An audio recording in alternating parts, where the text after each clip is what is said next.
Hello friends, I welcome you all in my YouTube channel. आज इस video में हम MPCE 021 जो कि MAPC के सेकेंड ईयर के स्टूडेंट्स का जो कि काउंसलिंग साइकोलॉजी में इनरोल्ड है उनका फर्स्ट मॉड्यूल है। इसको हम MPCE 021 जो है इसमें सबसे पहले हम काउंसलिंग साइकोलॉजी क्या होती है उसके बारे में डिटेल में बात करते हैं, उसके बारे में डिटेल में हम पढ़ते हैं। तो इसको स्टार्ट करते हैं। यूनिट 1 जो है सबसे पहले हम ब्लॉक 1 का यूनिट 1 करेंगे जिसमें introduction to counselling and characteristics of counselling के बारे में बात करेंगे। सबसे पहले काउंसलिंग क्या होती है। काउंसलिंग में जैसे यहाँ पे है definition of counselling. Counselling is distinguish from other mental health disciplines by both it's history and it's emphasis.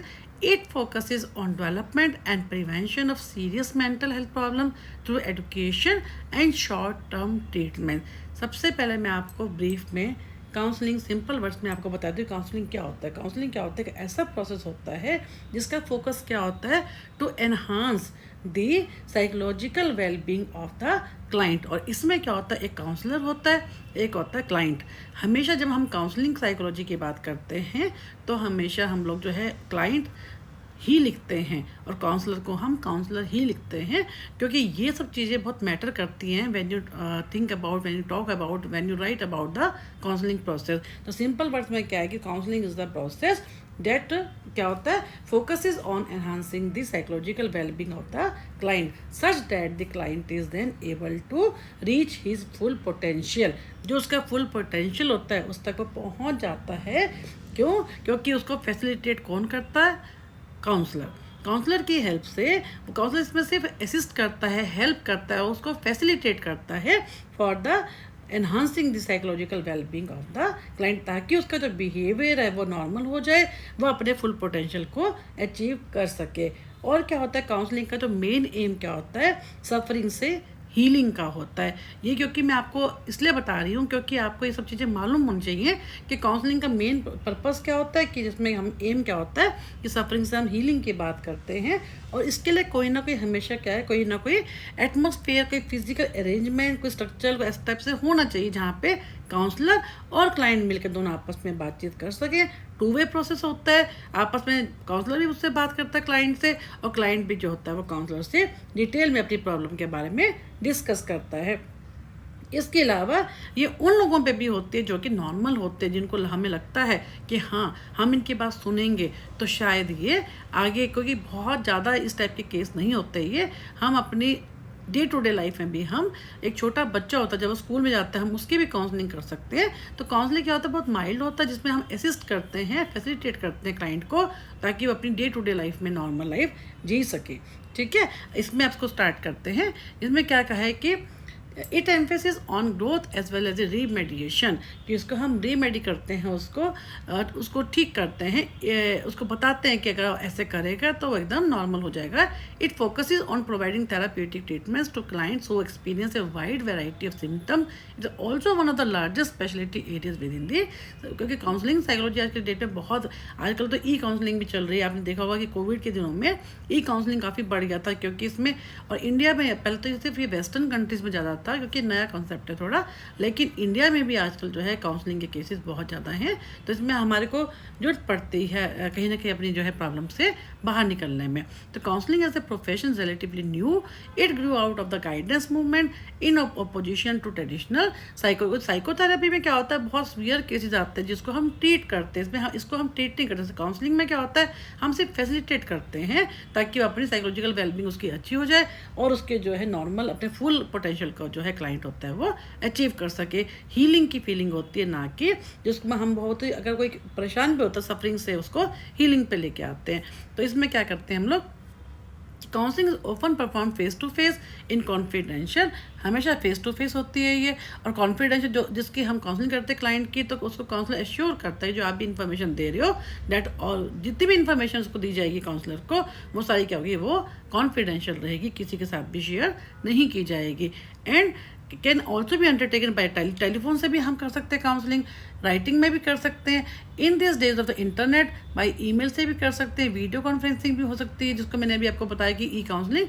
And counselling can and may take many different formats to bring a person to better understanding about himself and others.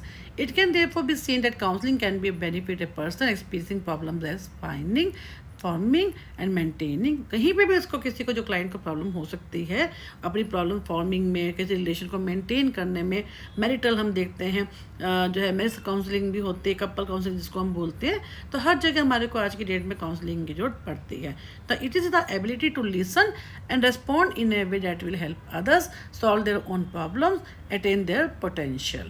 It is the art of helping others arrive at the right answer by their own analysis of the situation. इसमें क्या होता है, जब वो client counsellor के पास आता है तो पहले क्या करता है, उसको एश्योर किया जाता है कि उसकी जितनी भी जो इन्फॉर्मेशन दे रहा है डेट विल बी केप्ट जो है कॉन्फिडेंशियल, और उसको बहुत रिलैक्सिंग एटमॉस्फेयर दिया जाता है ताकि पहले वो आराम से बैठे, उसमें जो है एक जिसको बोलते हैं कि ट्रस्ट को बताए कोशिश करता है काउंसलर कि ताकि जब तक हम उसको कंफर्टेबली नहीं फील कराएंगे क्लाइंट को तब तक वो अपनी प्रॉब्लम को शेयर नहीं कर पाएगा। तो कहने का मतलब क्या है कि उसके अंदर क्या होता है, आराम से उसको बिठा के और क्लाइंट के वर्ड्स में जब अपनी प्रॉब्लम को, जिस प्रॉब्लम के लिए वो आया है उसको डिस्कस करना शुरू करता है, तो हम उसी के वर्ड्स में ही उसी को ही कहते हैं जो तुम बोल रहे हो, उसको अब जो है पूरे उसको उसी से ही एनालाइज करवा के और उसकी जो प्रॉब्लम का उसको सोल्यूशन बताया जाता है।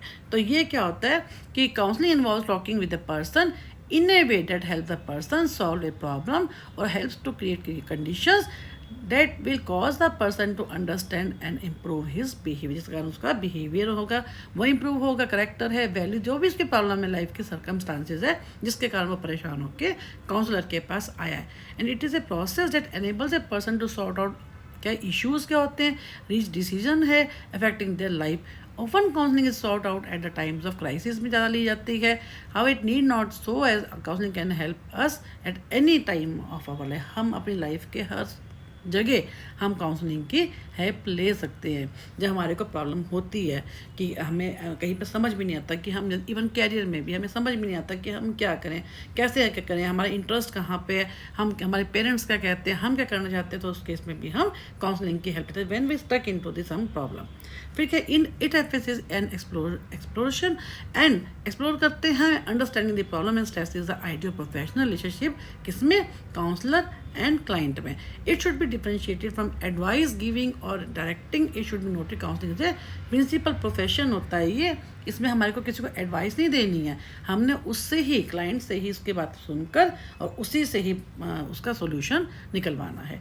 तो counselling is a process by helping an individual to accept and to information and advice so that he or she either solve his or her present problem or cope with it successfully।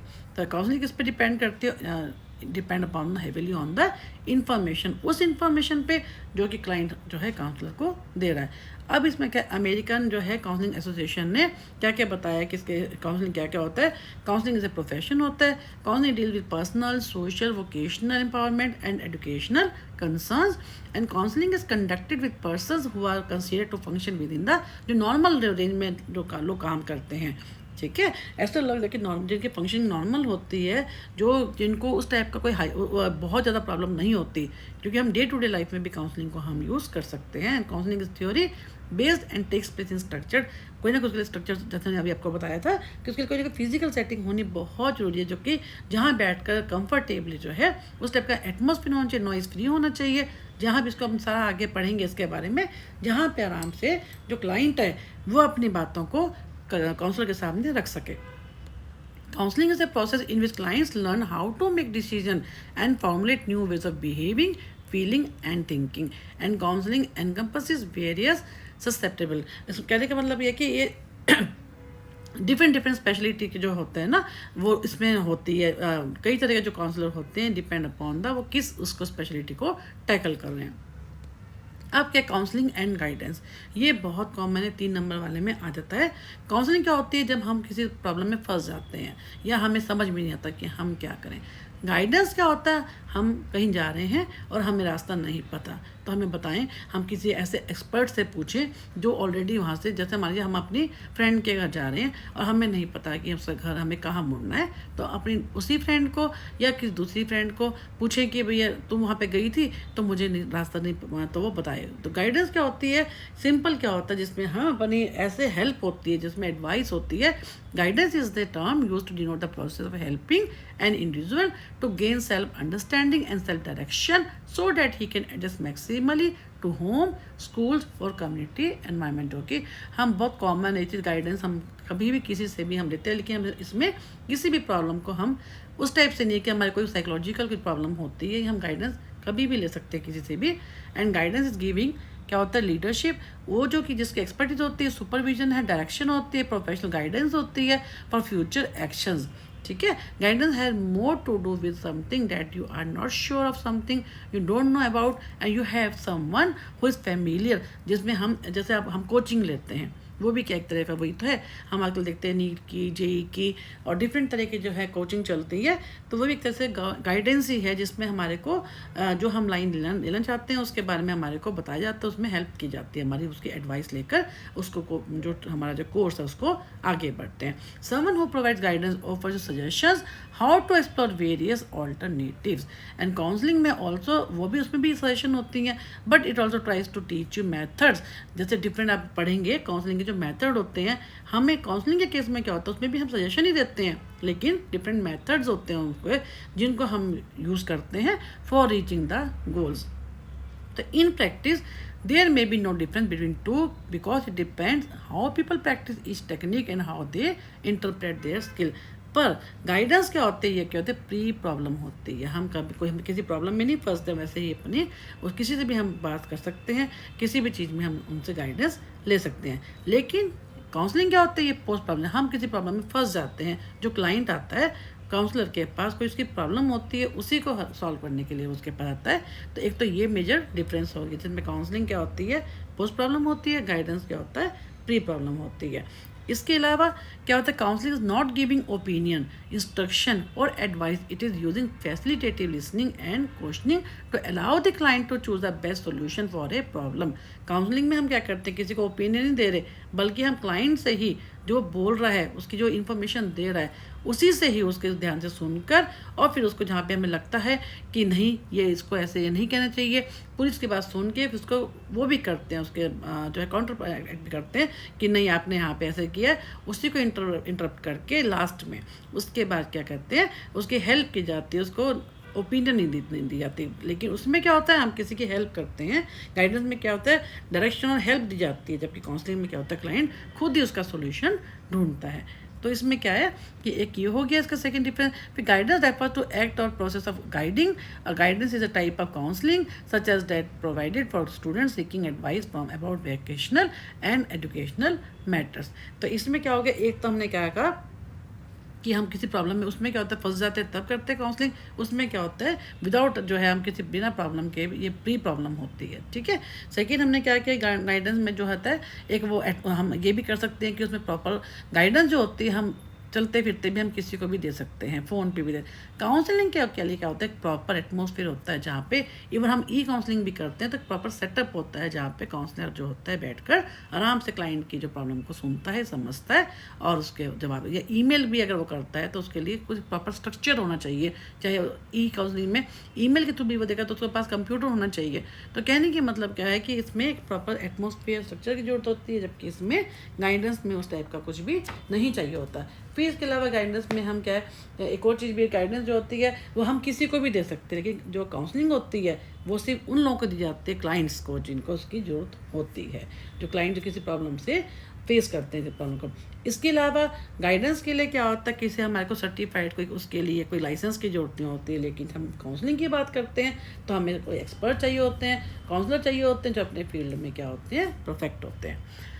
अब है characteristics क्या होती है। Guidance is a continuous process, एक और ये भी difference है, जो गाइडेंस होती है वो कंटिन्यूस प्रोसेस होता है, such that is the regular service, हम कभी भी किसी को भी हमारी लाइफ में चलती रहती है। लेकिन जो काउंसलिंग होती है ये क्या होती है, बहुत शॉर्ट टर्म होती है, कुछ समय के लिए होती है, जब हम प्रॉब्लम में स्टक हो जाते हैं, वो फेस जाता है, प्रॉब्लम सॉर्ट आउट हो जाती है, तो हम क्या करते हैं, उससे बाहर निकल आते हैं।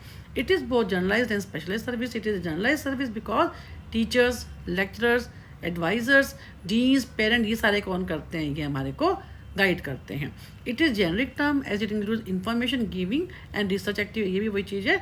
It is specialised service because specially qualified personnel as counsellors psychiatrist psychologist join hands to help individual. इसके केस में उसमें क्या होता है, जो टीचर्स होते हैं, डीन्स होते हैं, पेरेंट्स, यानी जो इस पर जो एजुकेशनल पॉइंट ऑफ व्यू से होते हैं या जो एक्सपर्ट होते हैं, इसमें क्या कौन वही होते हैं, वही ट्रीट करते, वही ट्रीट इसमें नहीं करते कि उसको असिस्ट वही कर सकते हैं, हेल्प वही कर सकते हैं, जिसके अंदर जो काउंसलर होते हैं, साइकेट्रिस्ट होते हैं, साइकोलॉजिस्ट होते हैं, जो कि अब जो हमें हमारी हेल्प करते हैं टू एडजस्ट आवर एनवायरनमेंट। तो इस टाइप से क्या है, thus we see guidance is more information oriented and addresses the developmental issues. On the other hand counselling क्या होती है, रिमेडियल होती है, ठीक है, ये वो रिमेडियल होती है, ये क्या होती है, इन्फॉर्मेशन ओरिएंटेड होती है।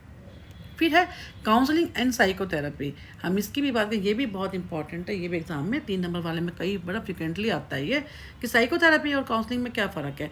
साइकोथेरेपी किसके लिए होती है, जिसमें साइकोथेरापिस्ट होता है, जो उसको ट्रीट करता है वो साइकोथेरापिस्ट होता है, और इसको क्या होता है वो काउंसलर होता है, तो यही डिफरेंस है। सेकेंडली इसमें क्या होता है, ये काउंसलिंग शॉर्ट टर्म होती है, साइकोथेरेपी लॉन्ग टर्म होती है। एक और आप कर सकते हैं कि उसमें जो होता है काउंसलिंग के अंदर कहीं ना कहीं एम्पैथी होती है, उनकी अटैचमेंट होती है अपने क्लाइंट के साथ। साइकोथेरेपी में अटैचमेंट बिल्कुल नहीं होती, no empathy is involve in the psychotherapy. तो उसको यहाँ से पढ़ते हैं कि traditionally focuses on serious problem, ये सीरियस प्रॉब्लम के लिए होती है साइकोथेरेपी, जबकि ये क्या होता है, माइल्ड प्रॉब्लम्स के लिए होती है। इनमें following issue the past more than present. इसमें साइकोथेरेपी में क्या होता है, ये ज़्यादा मैटर करता है, पास्ट से रिलेटेड होते हैं, जबकि ये क्या होती है काउंसलिंग, ये प्रेजेंट से रिलेटेड होती है। इनसाइड मोर देन, जो क्लाइंट बताता है वो उसको अपना पूरा अपने बारे में बताता है, उसको ज़्यादा क्या होता है, पूरी इन्फॉर्मेशन होती है, पूरी नॉलेज होती है, अपनी इनर डिज़ायर के बारे में बताता है, रिप्रेस मेमोरीज के बारे में बताता है, और वो उसको चेंज से ज़्यादा उसको इन्फॉर्मेशन जो उसको पता होती है उस पर फोकस होता है। डिटैचमेंट ऑफ द थेरेपी, उसमें जैसे मैंने अभी आपको बताया कि साइकोथेरेपी में क्या होता है, डिटैचमेंट रहती है जो है क्लाइंट के साथ, जबकि काउंसलिंग में क्या होता है, काउंसलर जो है अपने क्लाइंट के साथ पूरा अटैच रहता है, एम्पैथेटिक उसका एटीट्यूड रहता है। And the therapist role is as an expert, therapist जो होता है वो फुल इन्वॉल्व होता है अपने क्लाइंट के साथ, तो उसमें क्या होता है, उसका एक्सपर्टीज होना उसमें बहुत ज़रूरी है उसकी प्रॉब्लम को समझने के लिए। तो इसमें क्या होता है, इस टाइप से छोटे छोटे जो डिफरेंसेस हैं हम उसको कर सकते हैं। और psychotherapy usually involve long term relationship, लंबी चलती है वो, जबकि ये क्या होती है, शॉर्ट टर्म होती है काउंसलिंग। इसके अलावा जो है it is provided in both out patient and in patient. ये जो हमारी जो साइकोथेरेपी है ये OPD में भी चलती है, और इन पेशेंट जो कि एडमिट होते हैं उनके लिए भी, जो ज़्यादा क्रिटिकल केस होते हैं, ऐसे क्लाइंट्स होते हैं, उनको इन पेशेंट भी रखकर उनको ट्रीट किया जाता है। इसमें क्या होता है काउंसलिंग में, ये हमारी माइनर प्रॉब्लम्स के लिए होते हैं of daily living and usually provided out patient. इसके लिए हमारे को क्या होता है, सिंपल पेशेंट माने जो क्लाइंट है वो काउंसलर के पास गया और उसके बात करके उसकी प्रॉब्लम को सॉर्ट आउट कर दिया। लेकिन इसमें क्या होता है, साइकोथेरेपी में ज़्यादा ऐसा होता है, OPD तो होती है, साथ में इन पेशेंट यानी IPD केसेस भी आते हैं जो एडमिट हो जाते हैं। फिर हॉलमार्क्स ऑफ ए काउंसलर, जो काउंसलर होता है बहुत ही इंपॉर्टेंट क्वेश्चन है, कैरेक्टरिस्टिक्स क्या होती हैं, किस टाइप का काउंसलर को किन किन बातों का ध्यान रखना चाहिए। हॉलमार्क्स क्या होते हैं, effective counselling is 2 way street.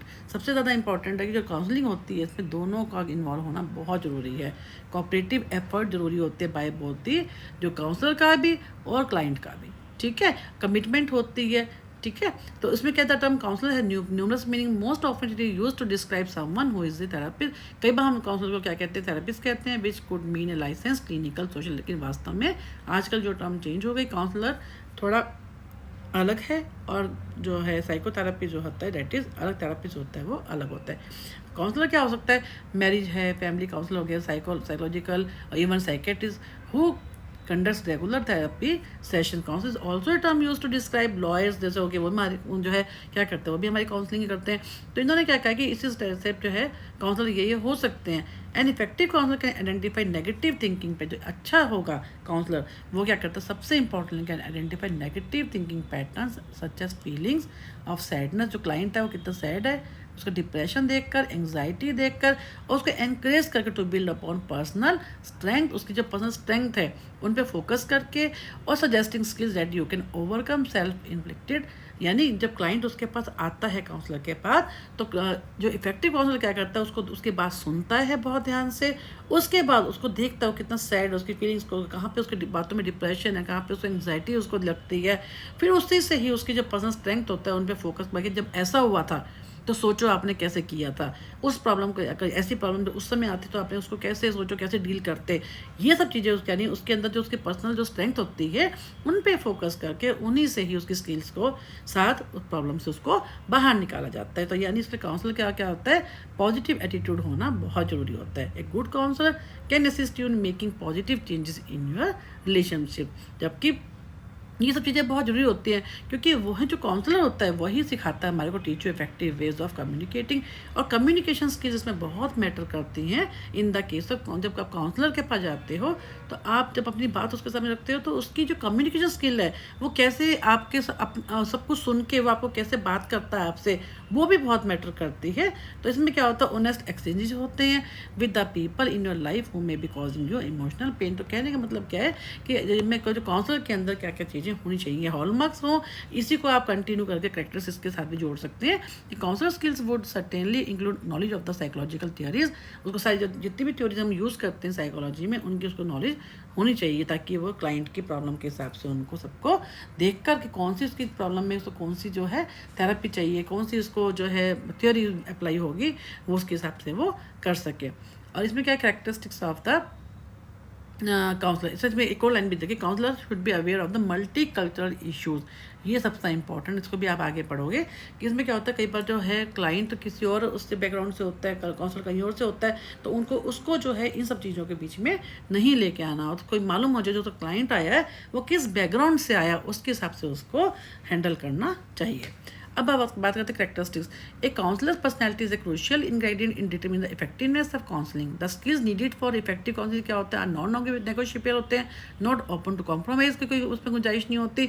Effective counselling requires an understanding of the self and detail awareness of the impact of one self on others. कैसे जो क्लाइंट है उसके वो कैसे अपनी बात उसके सामने रखता है, डिटेल उसके बारे में पूरी अवेयरनेस होनी चाहिए, और कैसे हम उसके साथ डील करेंगे, उसको कैसे उसकी बात को अंडरस्टैंड, अपने उसके जो काउंसलर होगा उसको खुद की भी नॉलेज होनी चाहिए, इसके अलावा दूसरे को भी समझने की उसके अंदर इतनी कैपेबिलिटी होनी चाहिए। सेल्फ अवेयरनेस भी इसके अंदर बहुत ज़रूरी है। एक counsellor needs to be equipped with advance listening, उसके लिसनिंग स्किल बहुत मैटर करती है।